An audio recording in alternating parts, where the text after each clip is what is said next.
Okay, so this is a continuation of my previous video, decoding the year 2025. So as I said, the year 2025 breaks down into a number 9, and when we look at the number 9 in Roman numerals, it's IX, and then mirrored, it's XI, so we can derive both the energies of 9 and 11 from just that.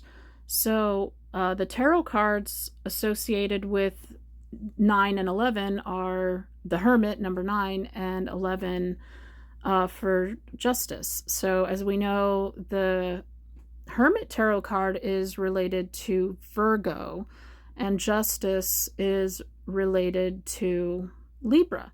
So now we're going to look at the Tree of Life here, the Sephiroth, and we can see here that the Hermit, number 9, and Justice, number 11, are both connected to the sphere of Tifereth, beauty, which is number 6. So it's really interesting how when they mirror each other, we get 11 from the 9. So they're both connected, and they're both connected to the middle, number 6. So that's interesting because the Justice card is the scales of justice, and you're holding it in the middle, so you want to be in the middle there. So they both meet at number 6, Tifereth.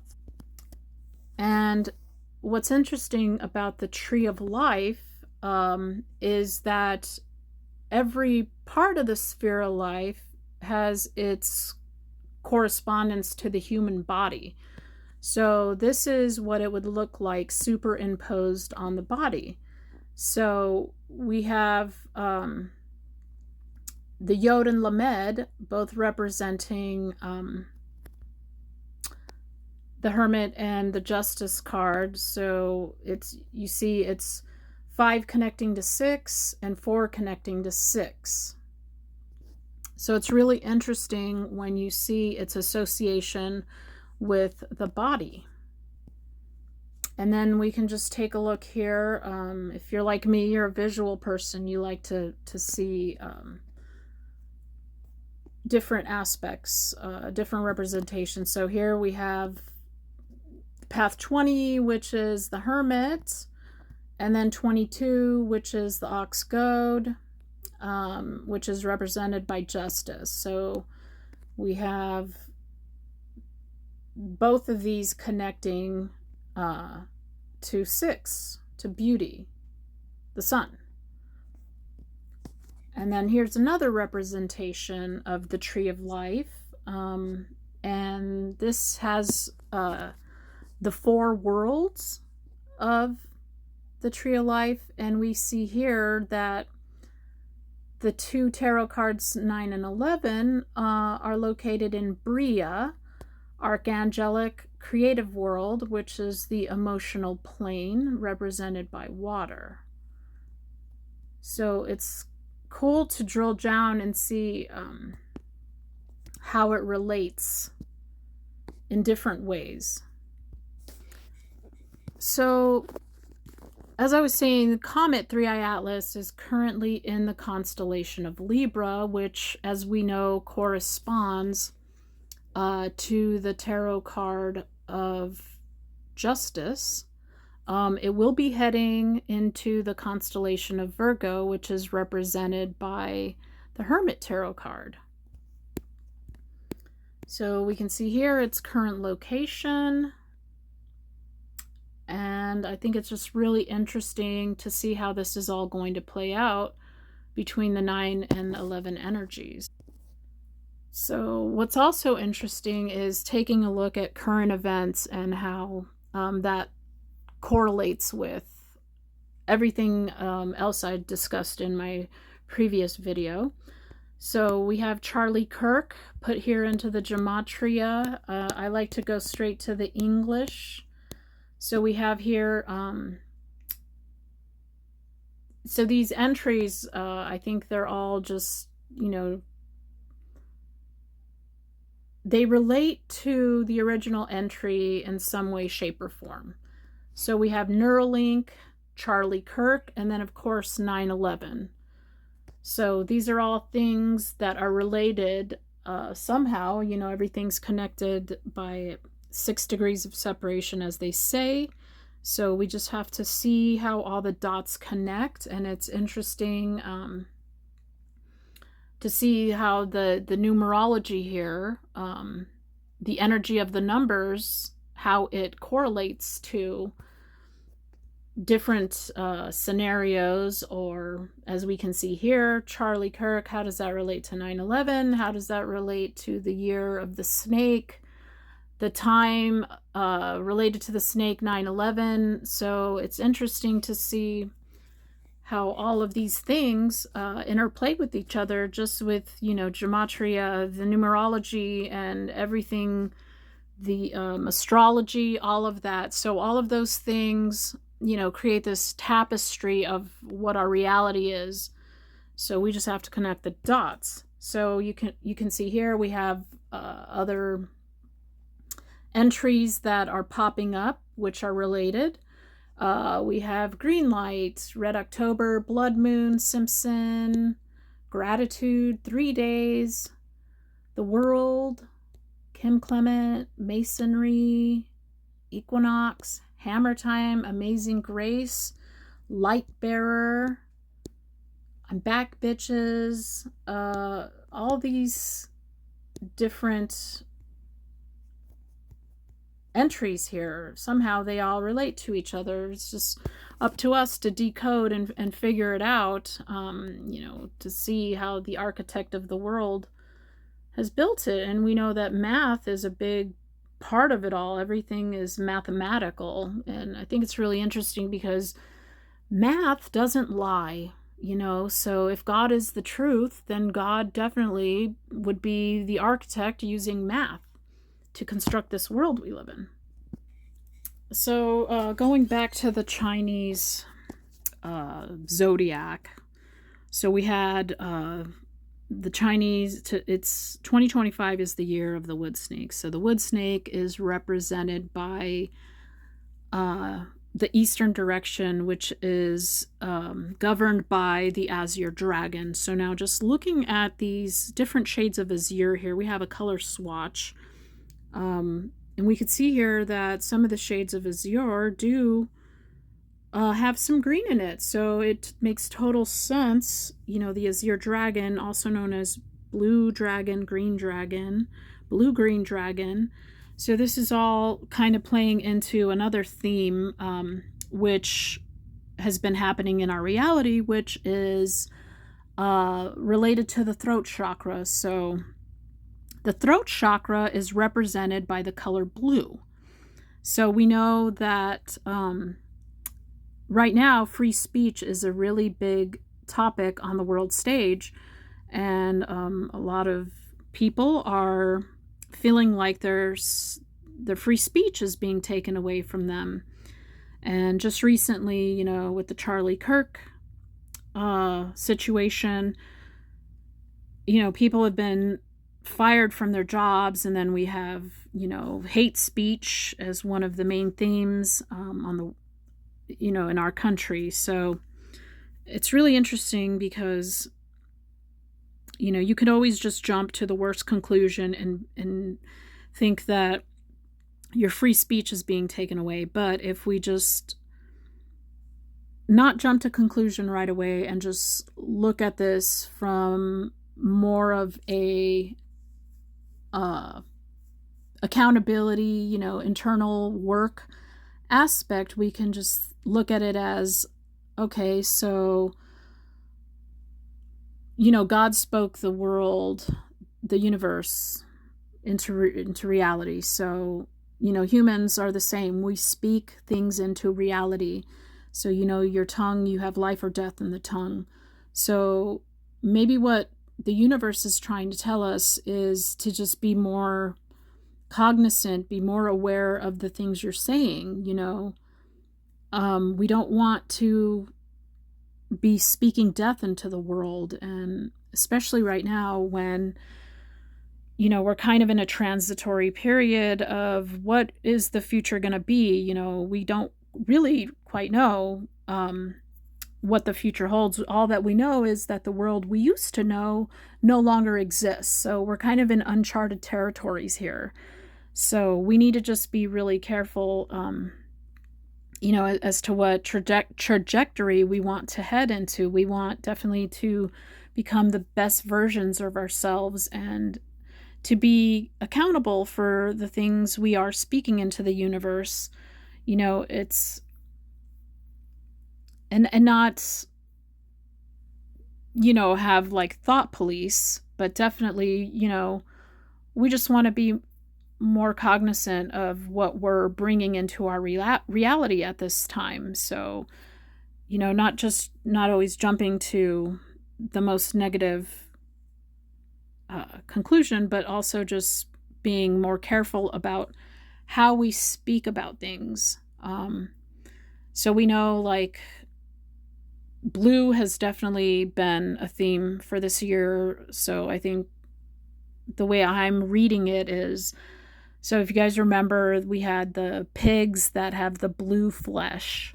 So definitely the theme right now is our throat chakra. Our throat chakra, you can see it as being under attack, but you can also think of it as like, okay, maybe I just need to be more careful about what I'm speaking into existence. We want to breathe life into this world, not death. So that's a way of looking at it more on the positive.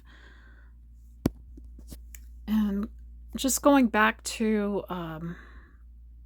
the Chinese philosophy here, so it being the year of the wood snake. So we're going to take a look at the characteristics of the wood here. So sometimes more accurately translated as tree, it is one of the 5 concepts that conform the Wu Jing. It is the growing of the matter, or the matter's growing, expanding stage.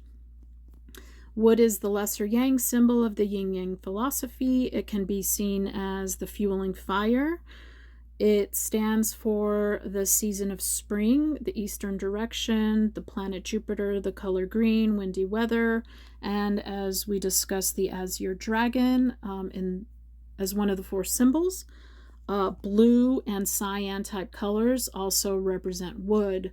So it's interesting when we look at the characteristics of wood here, and it can fuel a fire, right? So we want to be really careful how we use that wood. You can use the wood to keep yourself warm, or you can just burn down the whole building. So it's up to us to control that fire, the wood that we're putting into that fire. So in Chinese Taoist and traditional Chinese medicine thought, wood attributes are considered to be strength and flexibility. And that's also been part of the themes we see in our world around us. It's definitely requiring a lot of strength and flexibility just to make it in the world right now. So you want to be flexible, but you just you don't want to be a doormat at the same time. So we got to find that middle path between both sides. So it's becoming an alchemist. You have to make the best of a situation of unknowns, because like I said, we're in unknown territory right now. So it's just good to go inward. Like the hermit, we want to go inward. We want to do one of the biggest things is doing the internal work, right? So we want to work on ourselves, do the alchemy. As the hermit, you want to we kind of have to learn who we are right now. During this time, we have to figure out who we are, our place in the world. We're forced to take off these masks that are no longer serving us in our current world. So who are we? What does that look like? those are themes of the Hermit from the tarot. So it's definitely going in to do the internal work, which we will see, projected out into our external world. So, it's really important. Everything we do does affect the collective. So, there's elements of accountability and, just learning how to be the best versions of ourselves so we can serve the collective, so we can have a quantum leap into the future. What does that look like? We have to also know, like, what to expect, what's happening right now in the world. How can I be best prepared for that? And I believe part of that is knowing what you're up against, so that you know what tools you need to get ahead, to make it through these times. So it's always good to do these types of decodes. So the wood attributes are considered to be strength and flexibility, as with bamboo. It is also associated with qualities of warmth, generosity, cooperation, and idealism. The wood person will be expansive, outgoing, and socially conscious, and courageous, but when feeling confined, held back, or misunderstood by others, therefore can become easily frustrated and angry. The wood element is one that seeks ways to grow and expand. So that's what our focus needs to be on, is using the frustration and anger in a positive way. So doing the alchemy, turning the negative into a positive. That's how we learn, how we pass to the next level. So wood heralds the beginning of life, dawn, springtime and buds, sensuality and fecundity. Wood needs moisture from water, its mother, or preceding phase element to thrive and flourish. In Chinese medicine, wood is associated with negative feelings of anger, hopelessness, and also positive feelings of optimism, courage, patience, and the virtue of benevolence. So, just looking at the news right now, we can see that there's definitely a lot of anger and hopelessness that we are experiencing individually and collectively. And the best way to deal with that is to use, what do we have in our repertoire? What do we have as our tools that we can use to overcome that? So if we just focus on optimism, courage, patience, and the virtue of benevolence, that's how we overcome the anger and hopelessness that are associated with wood. So I hope this helps. Definitely it has helped with me, as I have become a hermit ever since 2019. It's like my whole life fell apart, and I'm just learning who I am, how I want to be, what my future is, my path, where I'm going with that. So it's definitely been a lot of introspection, doing a lot of the work, not falling into ways of coping, methods of coping that I used to use. So I've just been dealing with a lot of my traumas and finding ways to overcome that. It's just a lot of learning is what I've been doing just to survive and make it in the new world. So you have to have an open mind. That's one thing I learned. And a lot of ways religion doesn't allow you to open your mind and see things from different perspectives. So I think it's important. That's why I like to look at, the Chinese astrology. I like to look at the Kabbalah. All of these different, these are all wonderful sources of information that you can use, to navigate and to learn more about who we are, why we're here. So, I definitely don't like to put God in a little tiny box, because God is everything and everywhere. And I think that, all these different cultures, we definitely have like pieces of the puzzle, and it's good to look at all of them. Of course, you got to be careful. You always want to take the gold and you have to refine it. Or like the cow eats the food and it goes through its different stomach compartments. So, you never want to throw the baby out with the bathwater, but you want to, just take a critical look at it. And the truth will definitely resonate. The truth is written in your heart. So you just follow your heart and don't be closed-minded in learning new things. So we want our world definitely to expand. We don't want it to implode. So I hope this has helped. Definitely has helped me. Thank you for watching.